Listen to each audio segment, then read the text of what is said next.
আমার দয়াল নবীজি বলছেন, হযরত ইব্রাহিম খলিলুল্লাহ মক্কার মধ্যবর্তী স্থানকে হারাম করেছেন, আমার দয়াল নবী মদিনার মধ্যবর্তী স্থানকে হারাম করেছেন। আরে বাবা, তোমরা জানো না, তোমরা যারা মক্কায় যেতে পারো না, মদিনায় যেতে পারো না, তোমাদের জন্য আমার হুজুর গাউসে জামান সৈয়দ আহমদ শাহ সিরিকুটি একটি হারাম করে দিয়েছেন, যেটার নাম হচ্ছে 16 শহর জামিয়া আহমদিয়া সুন্নিয়া আলিয়া। আসসালামু আলাইকুম ওয়া রাহমাতুল্লাহি ওয়া বারাকাতুহু। নাহমাদুহু ওয়া নুসাল্লি ওয়া নুসাল্লিমু আলা রাসূলিহিল কারীম, আম্মা বা'দ।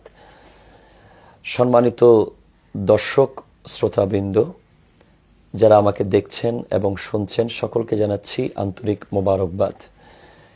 কয়েকদিন আগে আমার আলোচনার একটি ছোট্ট অংশ ফেসবুকে এসেছে, যেখানে আমি জামিয়া আহমদিয়া সুন্নিয়া আলিয়া এবং আলমগীর খানিকা শরীফকে কেন্দ্র করে এই এলাকাকে হেরম বলতে সম্মানিত জায়গা বোঝাতে চেয়েছি।